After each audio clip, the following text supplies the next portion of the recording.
Muito bem. Nós terminamos a primeira parte falando sobre a sociedade egípcia e vamos retomar agora a partir da religiosidade.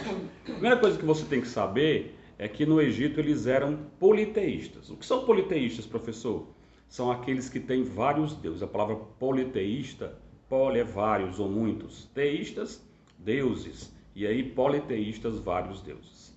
Quer dizer então que eles tinham vários deuses. Os deuses egípcios eram associados a elementos da natureza e aquilo que eles não conseguiam explicar. Então eles desenvolveram uma mitologia, né?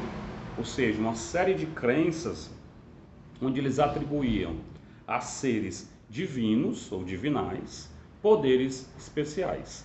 Então nós temos aí o caso de Amon-Ra, nós temos Osíris, nós temos Horus, Anubis e uma série de outros deuses egípcios que a gente vai trabalhar com eles mais especificamente.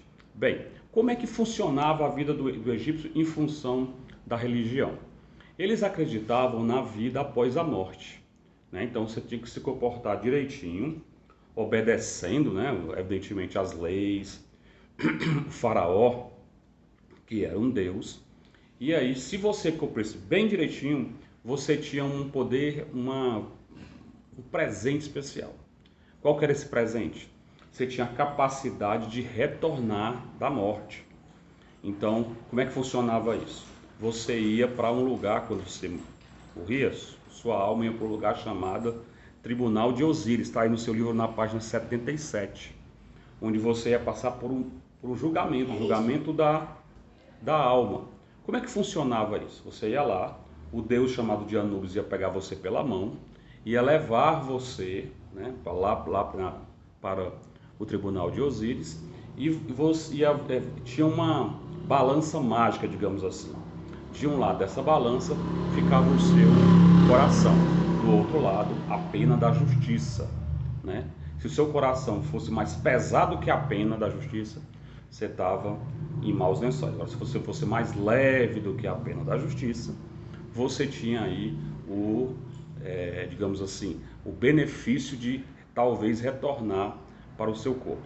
Pessoal, mas como é que o coração pode ser mais leve que a pena? Aí você tem que pensar, né? Será que era de verdade ou será que era, né? Qual era a ideia que eles tinham? Na verdade é uma ideia, né?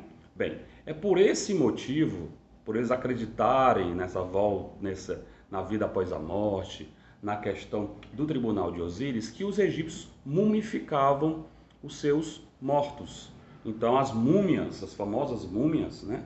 Que alimentam a nossa imaginação, tem vários filmes sobre o assunto, é baseado nesse personagem, ou seja, os egípcios mumificavam os corpos porque acreditavam que eles, uma vez julgados no Tribunal de Osíris, podiam voltar.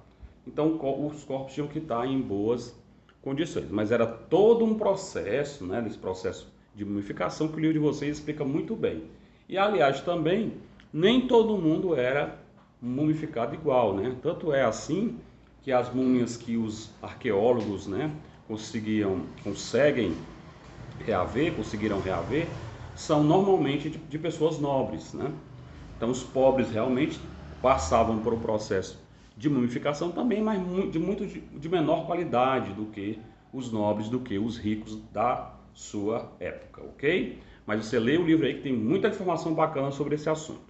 Outro ponto importante, para a gente concluir a aula de hoje, falando aí sobre o reino Kush.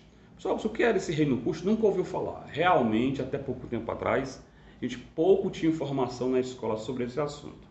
O reino Kush foi um reino que se desenvolveu no sul do Egito, né? Que a gente durante muito tempo também conheceu como Núbia, a região ampla chamada de Núbia, que era uma região que fornecia principalmente ouro para o Egito, né? A gente vê que boa parte do artesanato, a gente descobriu isso através das pesquisas arqueológicas, que a gente vê aqueles braceletes, colares que os egípcios usavam, vem justamente da Núbia, né? E lá se desenvolveu também um reino, que durante muito tempo, na verdade, foi dominado pelo Egito, né? Que tinha a força militar, mas também chegou a dominar o Egito também. Você vai ver no seu livro aí que em torno mais ou menos de 730 anos antes de Cristo, o reino Kush chegou a dominar, os Kushitas chegaram a dominar o Egito, né? Se aproveitando aí do enfraquecimento, das disputas de poder no Egito.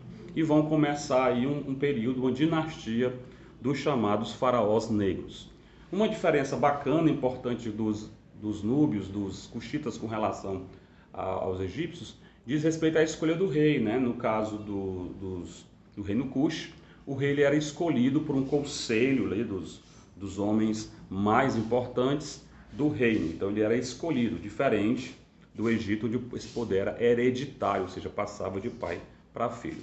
Outro destaque importante se dá ao papel da mulher no Egito Antigo. Haviam as Candaces, né? As Candaces eram essas mulheres que tinham uma função toda especial, e aí o livro dedica algumas páginas ao tema das Candaces, né? Também fala sobre a importância da agricultura para o reino Kush. A agricultura também era muito importante para o Egito, e do artesanato no reino Kush, que vai alimentar a sociedade egípcia. Muito bem, vocês vão fazer para casa, a atividade de você, a tarefa dessa semana, vão ser os exercícios referentes ao capítulo 5. Então você vai fazer as páginas 87, 88, 89 e 90 do seu livro didático. Tudo bem? Queria aproveitar a ocasião para desejar a todas as mamães do grupo, da escola e do mundo um feliz dia das mães, né? Que seja um dia de muita felicidade, alegria, de reunião com as famílias, né? E que desejar também que muito em breve a gente consiga sair desse período difícil, a gente consiga se rever e a gente consiga estar juntos de novo, né? Que isso é muito bacana. Tudo bem, pessoal? Então, um grande beijo do tio Robson, felicidades e Egito. Muito massa o Egito. Adoro o Egito. Tchau, gente. Tchau, tchau.